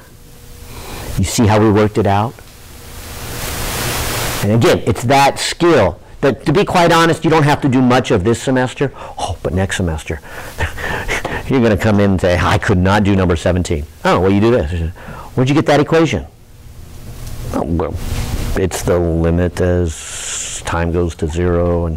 But it wasn't in the book. Right. I figured it out on my own. Okay? Now, this one is in the book, and you've been exposed to it. But do you see how what Newton was doing? Do you see how Newton took what Galileo started with, this idea of speed, and said, okay, it's distance divided by time, but I don't want this whole long period of time. I want a short period of time. And he takes the limit smaller and smaller and smaller. In fact, you probably saw it more on a graph. In your calculus class, you probably did something like this. If this is the plot of the position of the car as a function of time, and the car starts at position 0 and maybe travels something like this, and then you say, all right, at some other position, so this will be final position or final time, this will be initial time, this will be final position, this will be initial position. And if you were just doing an algebra class, you would have said, take the distance traveled and divide it by the time. Well, the distance traveled is this. There's your delta x. The time it takes is delta t. And so what you really have is a slope. And so until you had calculus, you did a lot of that. You did average of velocity. You took distance divided by time. You looked at a graph. You said the speed is the slope of the graph, and you were introduced to slopes of the graphs. But now you went into calculus. And so what happens now? What's the difference between this and this? Well, the time frame gets shorter, right? And so I'll change to another color. But what if the final time is closer, closer, closer, closer? What if it is, say, here?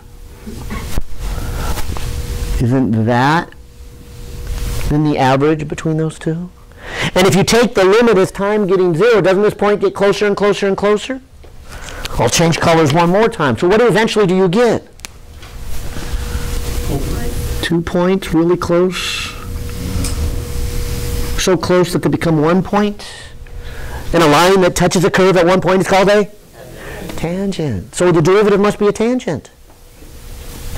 But you already knew that. Too bad. Couldn't you figure it out on your own? You don't need to be told the derivative is the tangent. It's very clear. Read the math. That's what it's saying. And so you'll hear me keep saying that. It's not do the math. It's read the math. It has a meaning. Again, you don't want to just have these bunch of formulas and you plug and chug. You'll get half the problems right, which will give you an okay grade. You'll transfer to an okay school. You'll have an okay career with an okay salary, with an okay spouse and okay kids. Okay? But it's much more than that. It's much more than a formula. There's reasons behind all this. And it opens the door to do things that have never done before. That deeper thinking, that design that new product. Build the internet. Build the first capacitor. Build the first transformer. Build the first microwave. There's a reason why this country is so inventive. Because we do that. We throw people in the garage. Hey, do something you've never done before. You know? Build an Apple IIe. And who knows, maybe in 30 years you will be the world's biggest company, you know. And so here we go. Apple released, you know, their value yesterday. The highest company value on record, right? Started with two guys tinkering in a garage. Okay? And this is where it comes from. This is that idea. Doing something new. Haven't been done before. What can it be done? Well, anyways, I'm glad to know that you've been exposed to the derivative of position with respect to time is velocity, but do you also see something bigger, that if you weren't told that, you would have gone through this logic? You would have started with the definition of velocity from 102. You would have started with the idea that you want to think about shorter and shorter times. You would have thrown that together with your calculus 150, and you would have finished right there. And so maybe I'll finish it by putting a V without a bar, because I'm not talking about average velocity now. V without a bar. I'll put a box around it.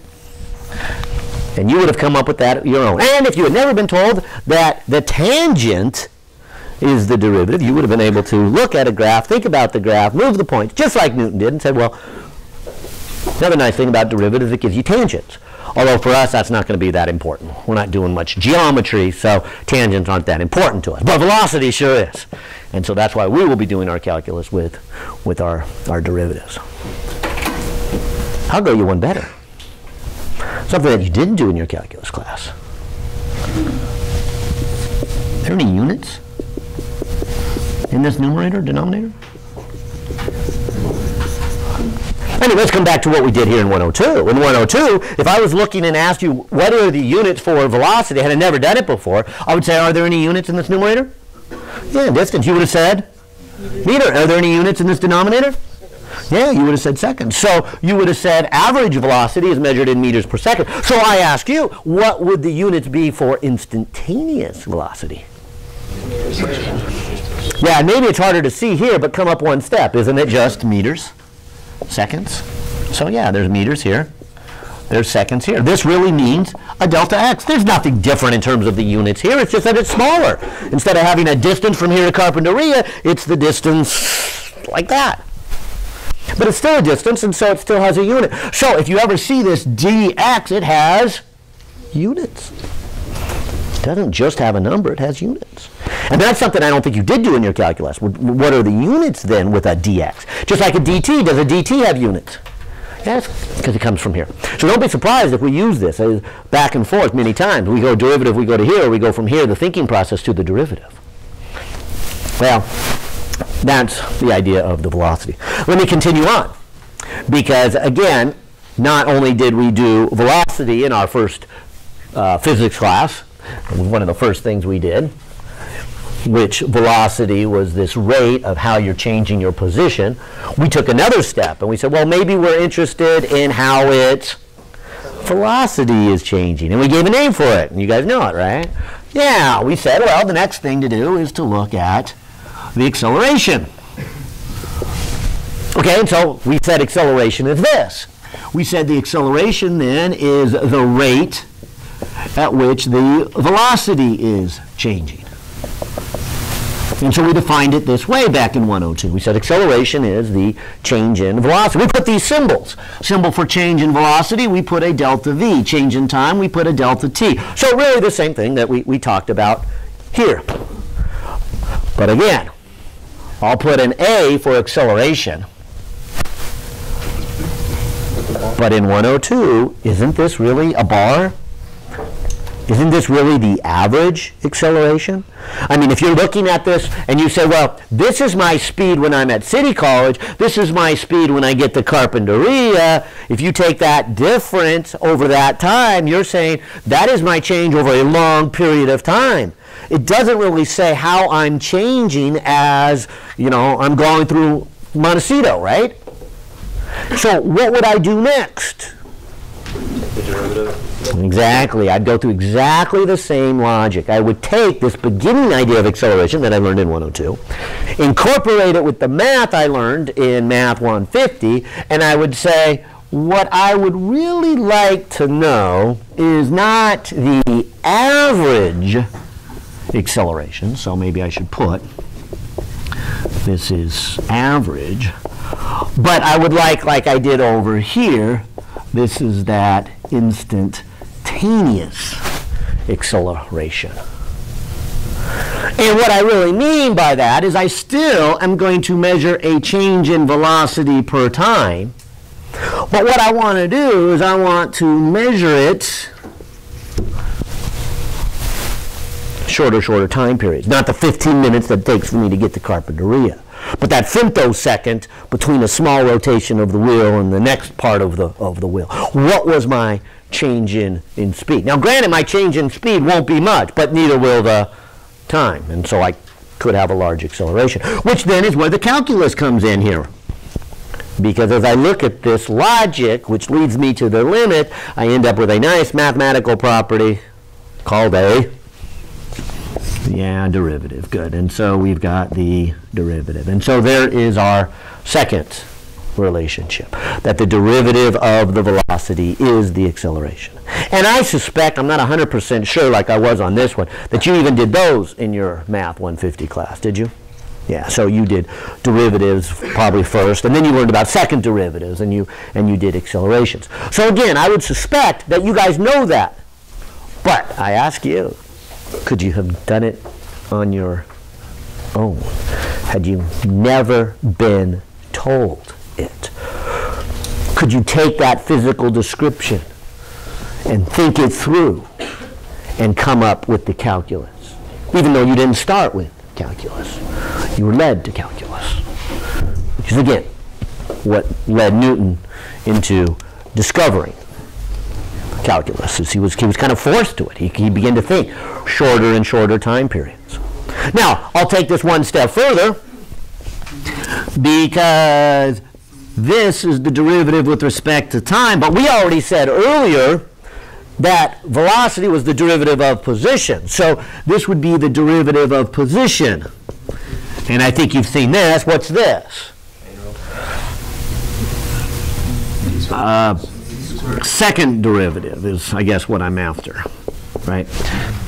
So the second derivative of position. So if you know position, you take the derivative once, you get velocity, you take the derivative of that, you now get your acceleration. And I suppose I should even ask, like I did before, what would the units be? Meters per second. Yeah, okay, so what would be in the numerator? And if you don't see it here, jump back up to here, which is the same way we did it in 102. What were the units in the numerator? Yeah, meters per second. What's the units in the denominator? Seconds. So what you really have is meters per second each second. And for those of you who had me for 102 know that I kind of like that phrase, meters per second each second. Now it is a compound fraction, and a lot of times we like to simplify compound fractions. So again, notice I'm using the same rules of algebra. If I had a compound fraction, I flip and multiply. So I'll flip, I'll multiply. And so that comes out to be meters per second squared, right? And so you'll hear that, meters per second squared.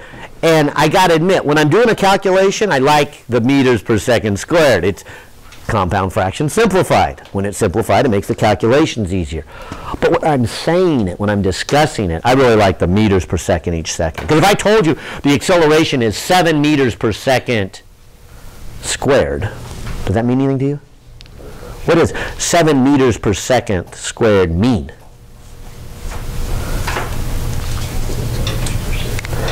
It means change your speed by 7 meters per second each second. So when you say it this way, you kind of lose this. But if this is my car, and I told you the acceleration is 7 meters per second each second, that means if I start with 0 speed and the light turns green, 1 second later, how fast am I going? 7 meters per second. Another second later, how fast? 14. Another second later, how fast? 21. I am changing my speed by 7 meters per second each second. So feel free to write it either as a compound fraction, which I think verbally it makes more sense, but mathematically this is a little bit better too. So that's the whole point. Can you understand it conceptually so we can do something new? Can you calculate it? Because again, if all you can ever do is calculate, how are you going to do something new? Formula. Give me a formula, I'll do it. All right? But it hasn't been done before. All you're doing is making what? Another DVD player? Another DVR? You know? Not new. And so you got to put that together. You've got to start with the physical principles. I mean, how are you going to ever get to alternative energies? There is no formulas for the alternative. It's not there yet. We're working that way, right? But you're not going to look it up in a book. And so that's one of the probably amazing revolutions to come real soon in our lifetime. Where all of us, who knows, have solar panels or windmills or something sitting on top of our house. I think it's going to be solar panels. I mean, I've already got shingles up there, you know. All you got to make is now optically clear shingles, and I can have shingles and solar energy at the same time. So, not clear all the way in. Yeah, I know. When somebody flying over, seeing in my skivvies or something, that would scare them. But but clear on the surface down to the grit, and that kind of thing. Of course, then it's going to be more complicated because that makes DC, and you got to get AC, and want to tie it together because there are going to be stormy days. But fortunately, if it's stormy in our area, maybe it's not in Arizona, so maybe I can get electricity from Arizona when we're having this storm. Then it blows through to Arizona, so then you can get the electricity from California, and so we want to spread out this grid here and the whole network there. And so, well, here's what I've done so far, and this really is, and I'll say it jokingly, but in all sincerity, do you want all the answers now to every problem in this chapter? Here it is. Take position. Take its derivative, and what will you get? Velocity. Take that derivative. What will you get? Acceleration. Guarantee you, there won't be a single thing in this chapter that doesn't do really that simple. But that's kind of like saying, you want to run a marathon? It's really simple. You run a marathon? Just one more step. Tired? All right, just take one more step. Right? And one more step. That's all it is. But 26 miles of this, it's going to be pretty tiring, and it's going to be pretty hard. And maybe after 20 miles, you go, I'm not taking one more step. I'm done. All right? But it really is just one more step. And so this is kind of that joke I like to give to kind of emphasize. It's a simple, fundamental principle. That's it. And now we can apply it to what? To the car, to the train, to the boat, to the satellite, to the asteroid, to the black hole. All of the motion. It's all right here. Now let me invoke a little more calculus that you've learned here. What if it's the other way around? What if I didn't give you position looking for acceleration? What if I gave you acceleration? How do I get to velocity? How do I get to position? All right, so what's the opposite of the derivative? The integral, or even called the antiderivative. Nice name. What's the opposite of derivative? The antiderivative. What's the opposite of the log? The anti-log. What's the opposite of the square root? square. The square, okay. The anti-square root. All right, so sometimes we use the word anti-log, sometimes we don't. But either way, they're what we call inverse functions. What's the opposite of multiplication? Division, or anti-multiplication. Again, not a common word there. But that's the way you'd get it. So if I integrated acceleration with respect to time, it would get velocity. And the same thing, how would I go from velocity to position? I would integrate velocity with respect to time. So there it is. It's worth putting a box, maybe putting a double box. But boy, if you can just get that connection, you're good this chapter. Next chapter, chapter 4, first test. There it is. That is everything connected together. How is position, velocity, and acceleration connected? Now, you can imagine that these problems are going to get kind of hard because things are going to change. Integral, and it won't be hard really because the integrals or derivatives are hard.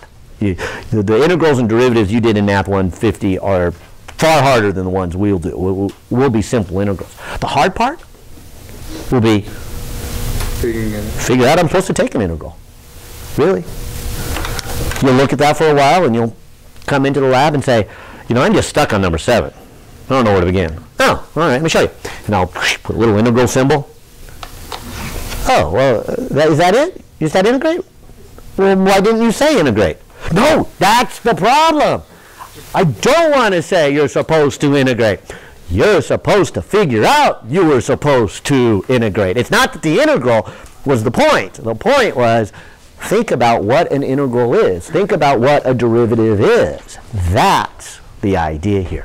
And so it's not that the math is hard, it's the applied math. Watch, let's do some examples. Probably the easiest examples to do are to start off and say, what if special condition acceleration is a constant? Okay? So there's a lot of cases like this. For example, probably the most common one you saw a lot in 102. What if I take an object and I let it go? Does it accelerate? You remember that one? Right? And so ignoring air friction, we called this free fall. Right? What was the acceleration? You remember? 9.8? Okay, meters per second squared, or meters per second each second, right? So it's 9.8. Okay, fair enough. Is it 9.8 up here? Approximately. Is it 9.8 here? Is it 9.8 here? Yeah, approximately. I mean, there was other variations with the height of the Earth, but not going down that road. It's always 9.8, right? In fact, that's the first lab we're going to do on Monday. It's kind of a fun one. We do, like we did in 102, the first half of it's like the 102, then we do some other things. But the first half of it, for those of you who hadn't in 102, remember putting Bob up there on the top? We drop Bob? We're going to do that same thing. We're going to put Bob up on the little post. We're going to let Bob fall. We're going to measure Bob's acceleration up here. And guess what we'll get? 9.8. And then as Bob's falling, we'll measure Bob's acceleration here. Guess what we'll get? 9.8. Then we'll measure Bob's acceleration down here. Guess what we'll get? 9.8. And we'll get 9.8. We'll drop some other things, and we're going to always get 9.8. And part of that is to talk about acceleration and to convince you also that the acceleration is 9.8 when you drop something, and it's constant all the way through. So there's one example of a constant acceleration. A car could be that way. Usually you're not consistent on the pedal to get a constant acceleration, and if you drive like me, and my acceleration is whatever the speed of the guy in front of me is. So they go slow, I go slow, they go fast, I go fast here. But in general, you could, if nobody was around, the light turns green, you could have a constant acceleration. So there's a lot of cases of constant acceleration, but there's also more cases of non-constant acceleration. Fair enough? So I'm only talking about the cases of constant acceleration. So dropping one is a good example. All right, constant acceleration. Could you give me the connection to velocity? And so as our first calculation, I think you could. How would I get it? How would I get velocity? Yeah, that's what this whole thing was about here, right? If you're given this, couldn't you get velocity? What do? Integrate. All right, so let's try it. So I am going to integrate acceleration with respect to time. Okay. All right, let's try it. How do I do that? Integration. All right, so hopefully you come back to this whole idea. What if A is a constant? This is why this is the first one. It's the easiest one. What can you do with constants? Yeah, you pull them out in front, right? So there's step one. Now I have just an integral of dt. That's probably the easiest integral we can do. What's that? T, right? So that's a t. Oh, not done. All right. Plus, now you said c. Let's describe c. What's c? Well, what is it? Is it 7? Is it unknown? Does it represent anything? All right, so you need a constant of integration. And you learned that in your math class in the short time. Maybe I better not repeat that. But I think you know you're supposed to put a constant there, right? And I suspect in your math class you better have stopped there and said, okay, there's some constant. But I'm going to go one step further here and say, doesn't that constant have a meaning? I mean, it's got to mean something. This is what I'm saying. As you are doing the math, make sure you are reading the math. What does it mean? So let's study this closely. What does this constant mean here? So remember, there's a v on this side. Okay, I can look at the units, but in this case, I don't think I need to do that. It is initial velocity. Do you see that? Do you see that when t equals to 0, what would you get for v? You'd get c.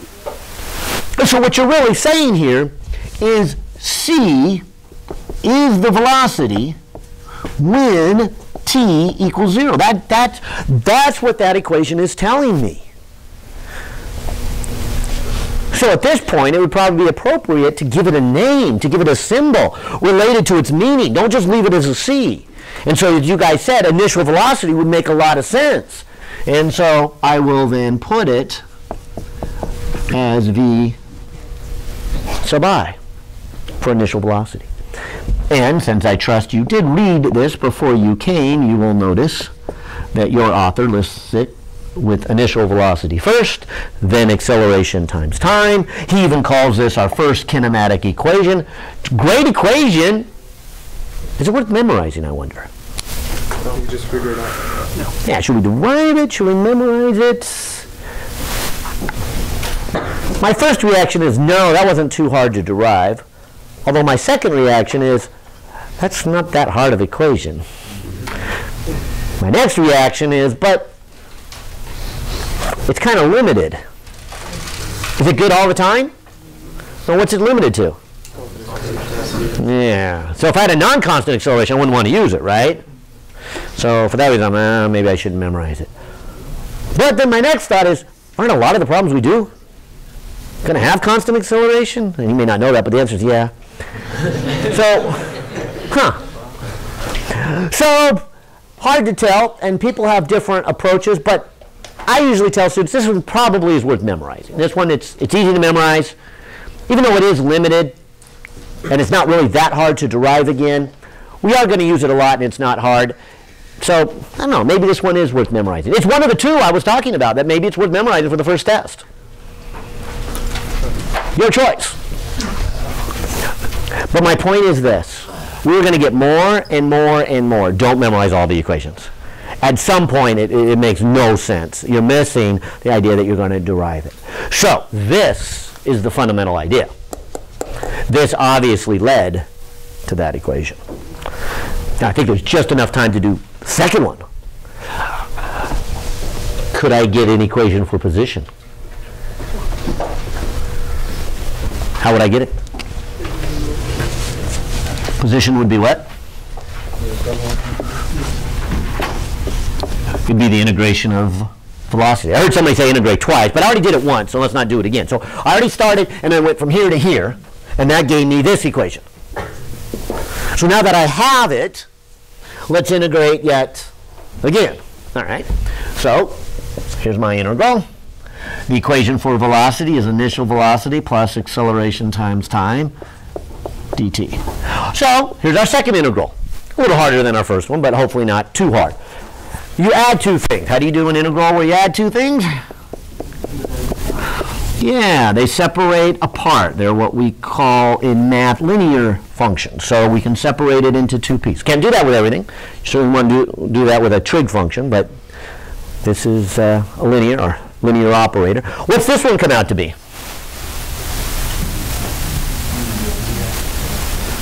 Okay, so this is a constant, so it can be pulled out, and then t.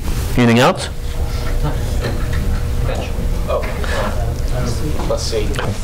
All right, plus C. Let me hold off on the plus C. But don't I have a constant when I integrate? All right. How about this one? What's this one come out to be? Okay, so there's the A I can pull out. That's constant. And then when I end with what? Yeah, t squared over 2. And another constant there, too. So I got a constant from each of them. So shall I put 2 constants here?